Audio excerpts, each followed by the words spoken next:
Welcome back to the Dr. Bowser podcast show. Thanks for joining us. It is one of the best weeks of the year on the college basketball calendar, championship week. And here in Iowa, we've got plenty to talk about after Northern Iowa's run through Arch Madness in the Missouri Valley Conference Tournament Championship.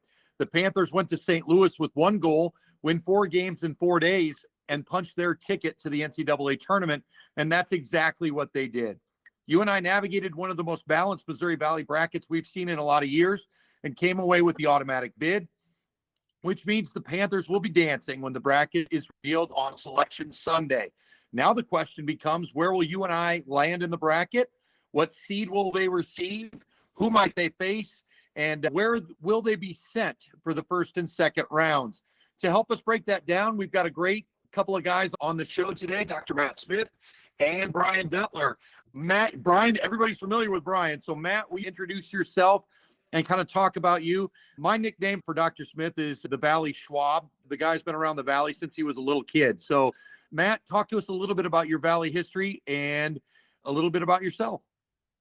Well, thanks for having me, Bowser. My Valley roots do go pretty deep. My dad was a college basketball coach at Southern Illinois University, starting in the '85 season as assistant coach. And I was at the last Missouri Valley Conference tournament before it became Arch Madness. I believe that was in Redbird Arena sometime in the late 80s, early 90s, and attended Arch Madness most years. My dad eventually came to UNI, and I followed him here, went to school, and then just have loved the Valley over my whole life. So I just really enjoyed it.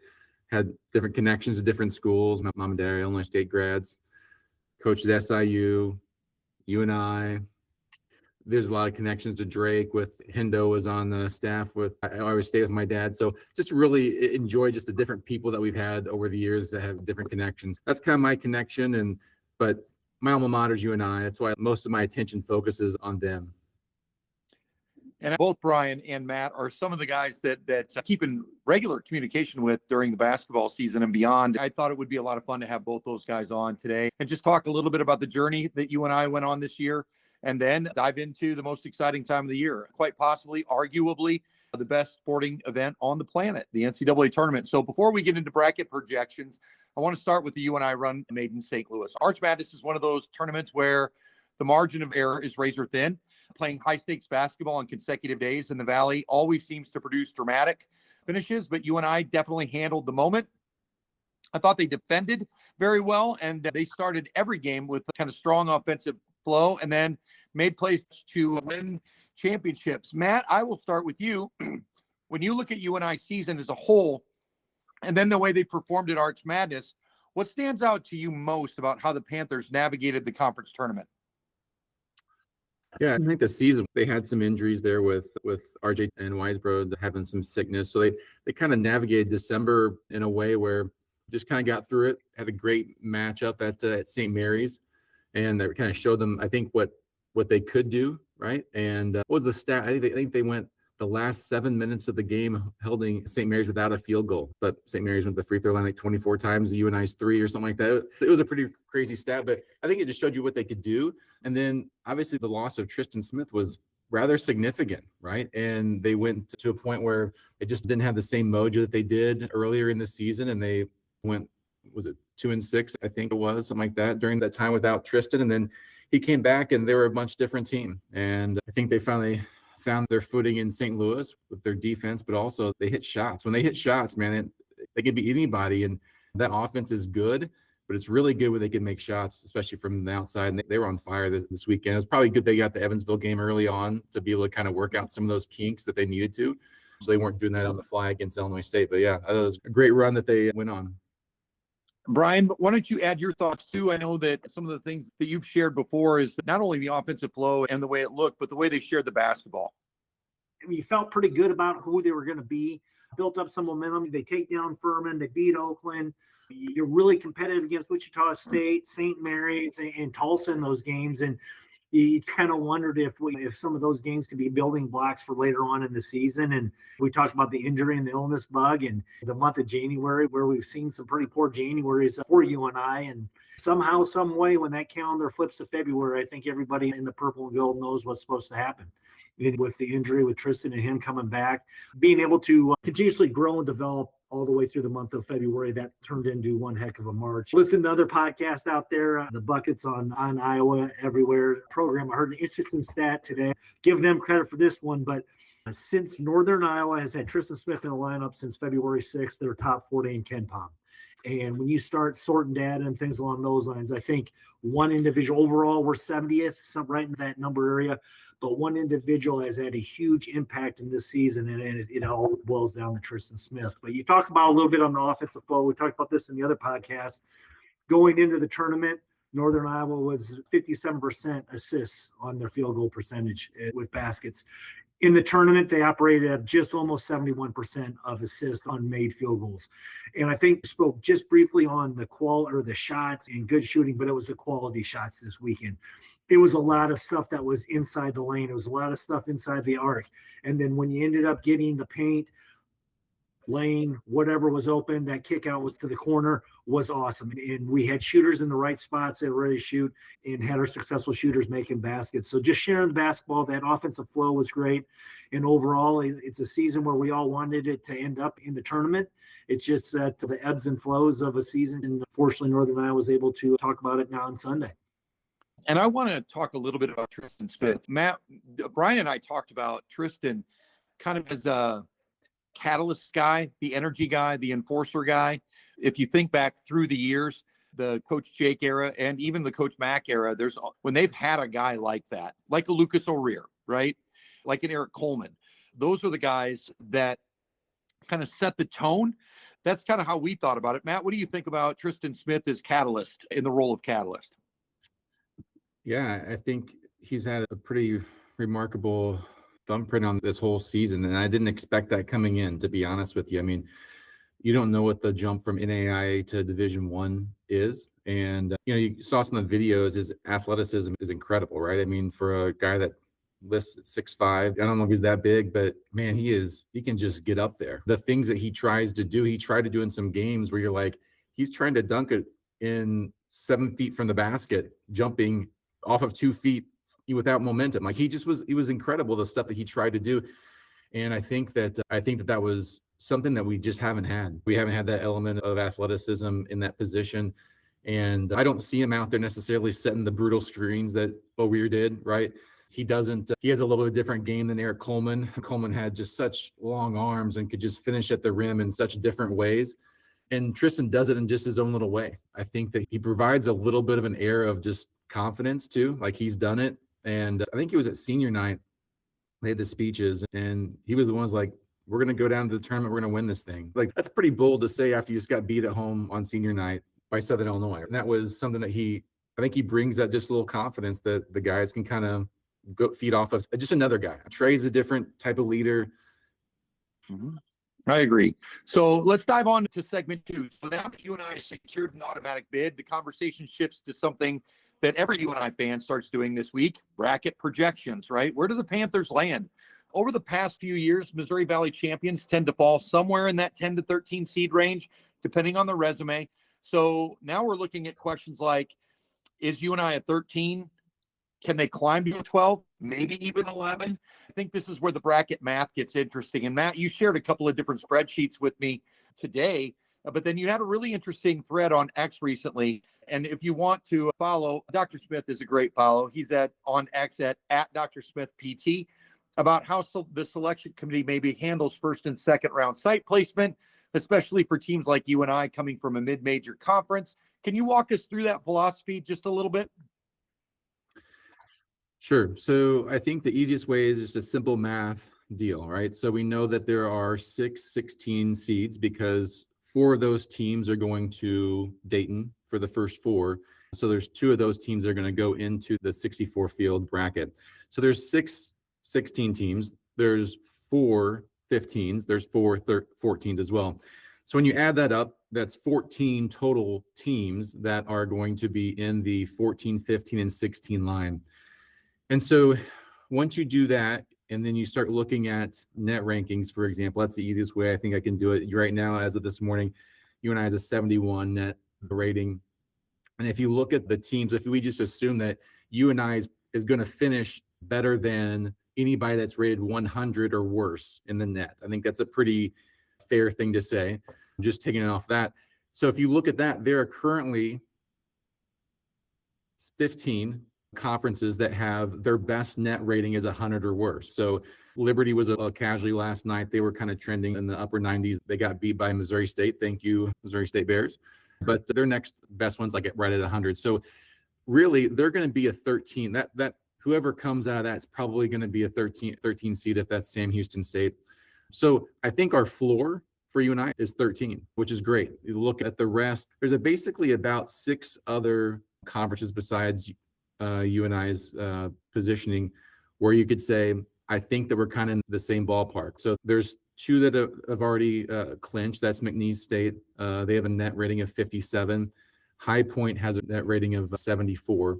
And then there's 4 additional ones that are still out there, and that's the MAC. Akron, the remaining one after Miami got beat today, their net rating coming in today was 53, so better than UNI.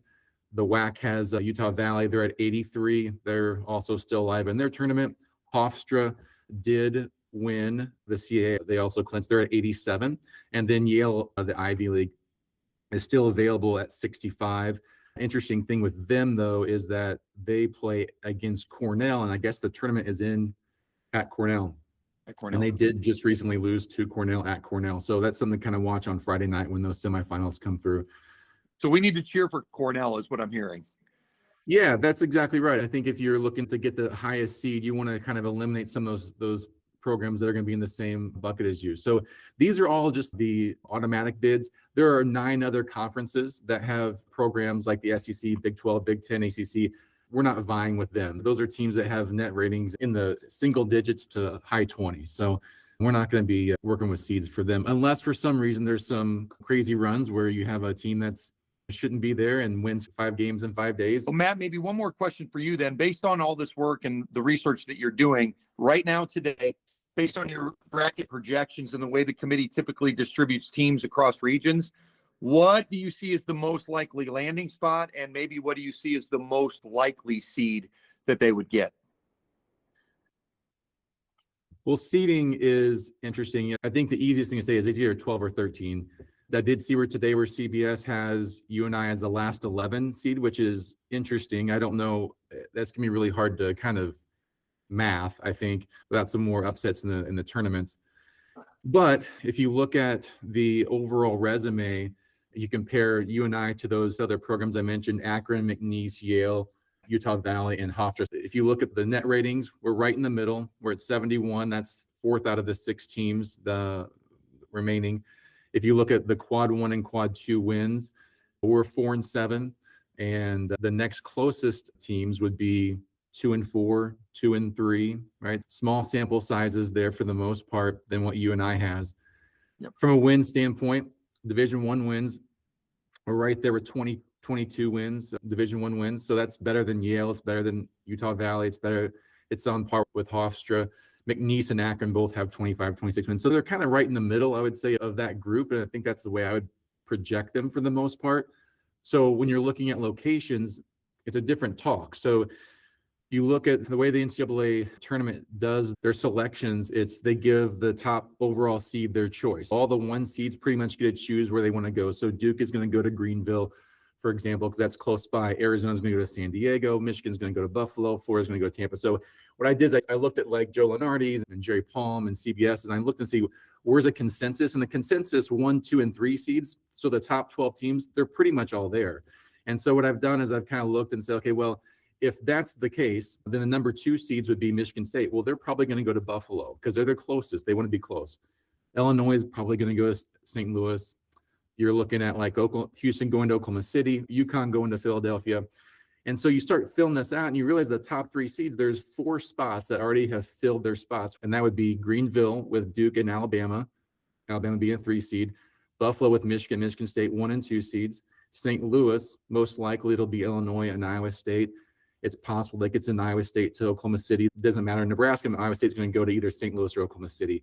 So I think those 4 cities are pretty much out. I don't think UNI is going to have a chance to get there because they're going to need a 4 or a 5 seed, being a 12 or a 13 seed as an opponent to get there. And if that's the case, then I think you're looking at San Diego, Tampa, Philadelphia, and Portland as being the other 4 options. So I think that's what we're looking for. I don't know as regard to who we'd be playing. Kansas, Virginia, Purdue, Vanderbilt, those 4 kind of some mostly consensus of being currently 4 seeds, but there's still a lot more time left in this conference tournament season. I agree. So, Brian, let's bring you in a little bit. Matt threw out a couple potential options. When you look at the type of teams that are typically on that 4 or 5 seed line, and Matt threw out a couple, that would be then likely where the UNI opponent would be if they were a 12 or a 13. What kind of matchup would you want, right?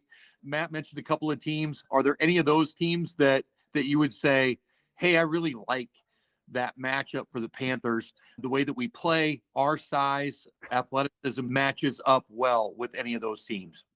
Well, I think with the pace and the tempo that we play with, all these teams are going to be driven, Daddy, by what we do. And when you start taking a look at what these 4 seeds, you take a look at Louisville, Arkansas, Kansas, Virginia. As we talked, the NCAA likes to have a little fun with some of their pairings every once in a while. And it would not surprise me to see a UNI Kansas matchup if they had the opportunity to do that. 15, 16 years the last time that they played. And that can end up happening. But you end up getting that 12-5. Then you start talking about teams. It could be St. John's, BYU, St. Mary's, Wisco. Those teams, if you've been able to watch them, they all have plenty of flaws in their games. That's why they're in the middle part of the good teams. They still have plenty of opportunities to be exposed. Anything that we can do to limit possessions, strategically limit possessions against some of these teams that like to run, that is always your classic matchups where your 12 beat 5s or your 13 beat 4s. I would probably want to stay away from somebody like Virginia right now, and I don't think that is a matchup at all. Being one coach removed from Tony Bennett and a lot of the same skill set and a lot of the same type of offense and defense that they run, but that could possibly be a potential matchup. I don't know if it's going to happen, but I'd like to play Vandy. Vandy beat up their schedule early on and went healthy. We're one of the last 5 undefeateds, I believe. And since that point in time, not have performed okay, just not at the high level that they were. So a lot of these teams that I think that we could be matched up with are coming into the tournament with a decent 10-game span, but I think Northern Iowa would be able to be competitive with whoever we get matched up on. Matt, I'm going to go back to you. Any additional thoughts on maybe who you'd like to see?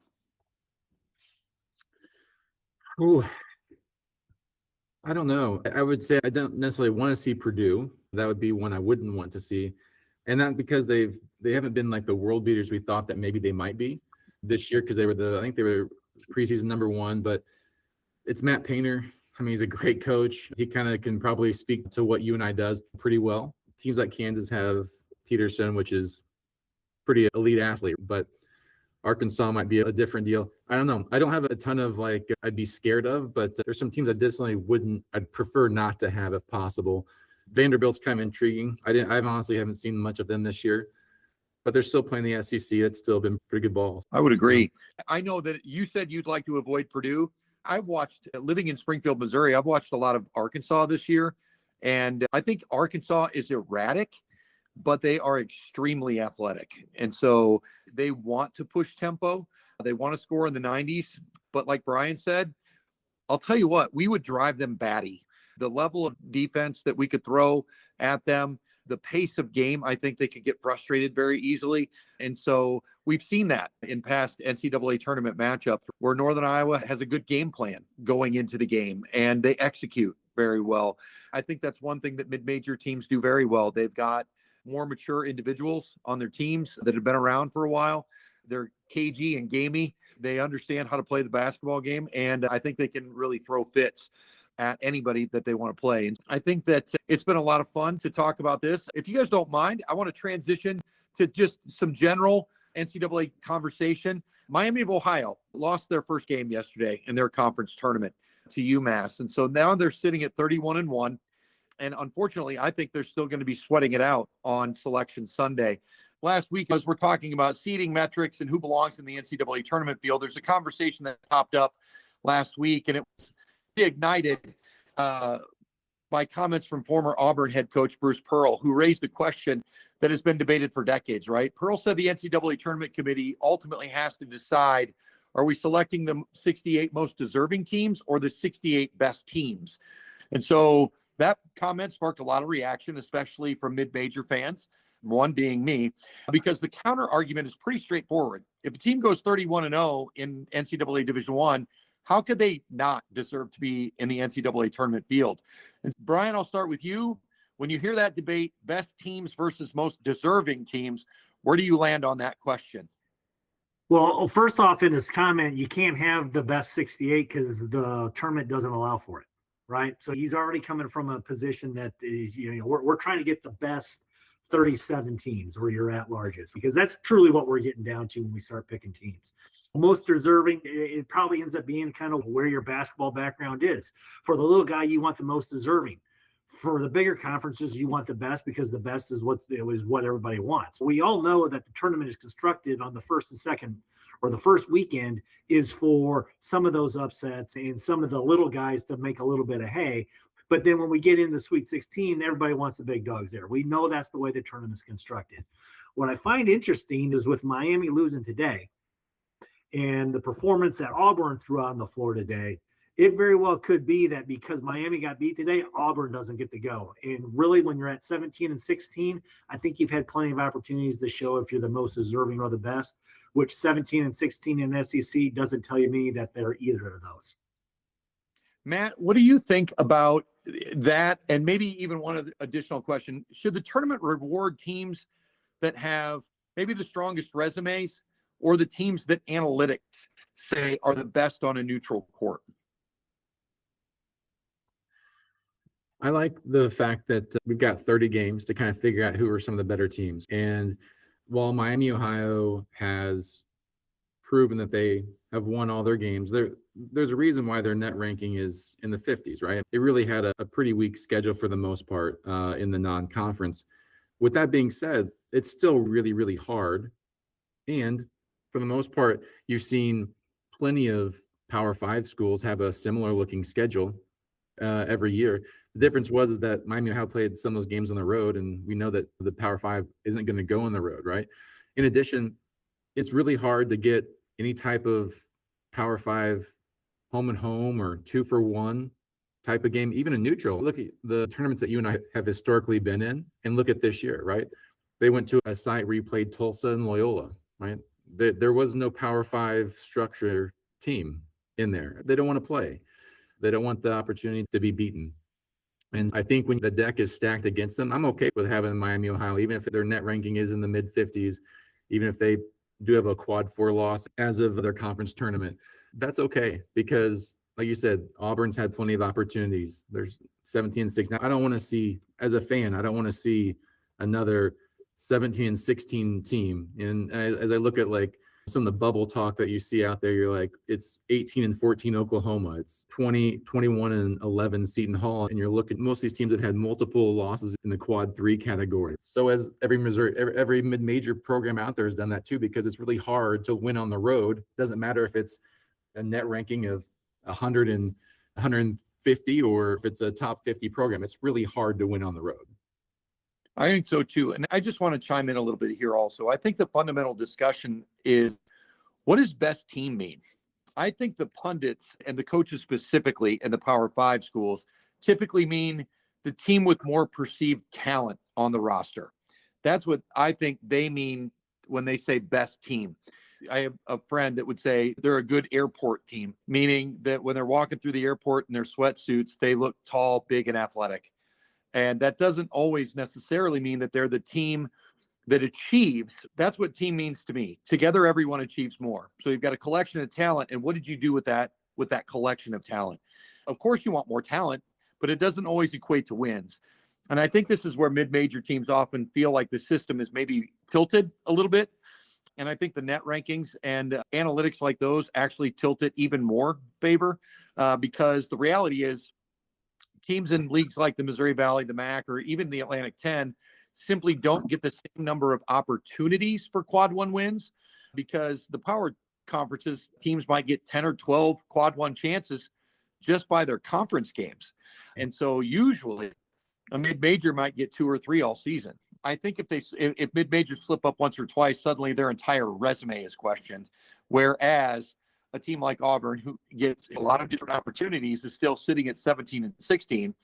And people are still saying, but they might be good enough to play. in the NCAA tournament. I would ask this question maybe, is there a tipping point when those losses should mean more than the number of wins from a mid-major? Brian, is there a correlation there, or is there causation? Yeah. I'm still trying to figure out what the tipping point is. Yeah, and that's the way this used to be. And unfortunately, that we're getting a little bit far away from that. It used to be who you played, when you played, and where you played them, right? It was very simple. And losses have to mean something. They just do, because in just opportunities, and when you compare opportunities and losses, I'll just take the 3 in-state schools. We start talking about net ratings and Q1 and Q2, because that's what everybody starts throwing together. And you take a look at UNI, it was 71, and their Q1 and Q2, which was 4-7 record, not bad. You take a look at Iowa going into today, they're 25th in that, and they were 9-10 in Q1 and Q2. And then you take a look at Iowa State. The net is 8, and they're 17-6.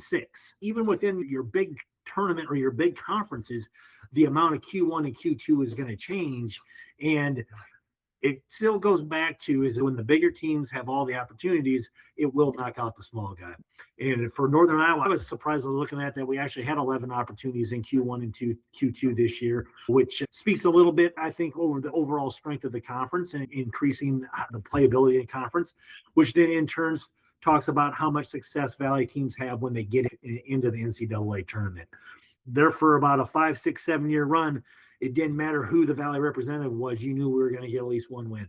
I think depending upon about 4 or 5 teams this year, fortunately Northern Iowa's in, but I feel the same way depending on seed. I think we're going to be able to start playing some of these teams that do have quite a few losses and have plenty of opportunities to be exploited. And that's where a team like Northern Iowa, your upper mid-major teams, can be successful when it comes to the tournament.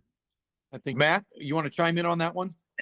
Yeah, I'll looking at the net rankings right now. There's a really interesting case. At 49, you've got Tulsa, right? Mm-hmm. We know how good Tulsa was. They were very good. They were 23-6 on the season, but their quad 1 and quad 2, as was mentioned earlier, they're 3-4. So they had 7 opportunities. Baylor is 51. They're 15-16. They have a losing record, but the net ranking considers them to be a top 51 team, but they lost 16 times this year. But they were 4-12 in quad 1. They were 3-4 in quad 2. So they were 7-16 in the first 2 quadrants. There's no way that like a Valley school or any other Power 5 or non-Power 5 school can amass that many, because they're kind of gaming the system in regards to they're loading up with Baylor loaded up with 8-0 in the quad 3 and quad 4. Those I'm sure I can't look at them at all right now, but I'm guessing those quad 4s, those are all 5 bye games brought into Waco and beating them by 30, right? Yep. And that stacks the deck up pretty tough. And then just a couple down from there would be your Akron at 24-5 or Miami 28-0. And the number of opportunities they have is 2 to 4 for quad 2 and quad 1. That's really tough. I think so too. One of the other pieces of this really quick, and then we'll move on, is these power conferences have also, and it's mostly, I think, due to football, but now we have conferences, leagues with 14, 16, even 18 teams. And so when you put that expansion, it's dramatically changed at how their schedules are built. They now play 20 conference games, which means fewer non-conference opportunities to schedule the mid-majors who need to even play a game, right, against those teams to get even a quality road loss, I guess is the way that the net rankings would look at it. But those opportunities have been dramatically reduced. And so the other thing that I think, I don't know that, did the conference commissioners at those places think just putting those collective teams into one league would mean, hey, we're going to get a bunch more bids now? And that has actually played out. It's come to fruition. People like us are sitting there going, yeah, the 11th place team in a Power 5 conference, do they even deserve it? Like you just mentioned, Baylor is a case. Baylor's a great case on that. They're 15-16. They're under 500, and they're under 500 in quad 1 and quad 2 opportunities. And I'm not saying they're getting in, but the net says they're a better team than Tulsa, UNI, and some of the others, Hofstra. And I don't know that they're a better team, right? Because I think ultimately you got to win games to be considered a good team or have a good season. You just talked a little bit about it, the 20 games, which there again stacks the deck, which then hurts. Take a look at the Valley and having to go to a 20-game schedule because your upper mid majors can't get any games. So now you have to add members to your own conference, and you're doing the same thing, which in turn hurts your metrics because now you have more of the same games with the same. It's a cyclical thing. And that kind of goes into a little bit about we need to expand the tournament, we need to expand the field and things along those lines. When it comes to this, is like, do we really need to do that? Because if all we're going to do is start having more of the 15 and 16 Baylors get in, and there's no resurgences, that's just what they did with the NIT. Your auto conference guy always got to go to the NIT. Now they've changed that around. If you're going to add extra teams, these aren't going to go to the mid-majors. They can say it's going to, and they'll improve your chances. But we know when the money speaks, they're not going to have somebody like Belmont come in and want to have Belmont play, whether they put them in Dayton or you put them in the field, because no one wants that. That kind of leads into your discussion a little bit there about it's hard and it's not going to change fundamentally because the big boys don't want it to have happen. Matt, what do you think?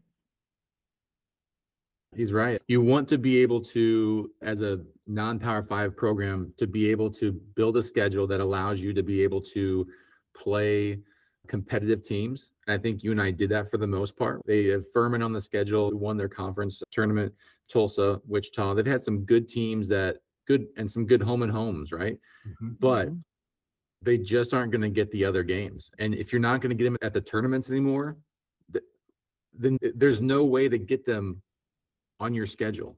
If you can't get them in tournaments, no Power 5 programs are coming to the mid-majors anymore. I don't know what the answer is going to be. As a fan, I don't want to necessarily see a 17 and 16 11th place team in the ACC or SEC or Big Ten making the NCAA tournament. That's not attractive to me as a fan. I'm kind of a casual basketball fan from the standpoint of the Power 5 programs.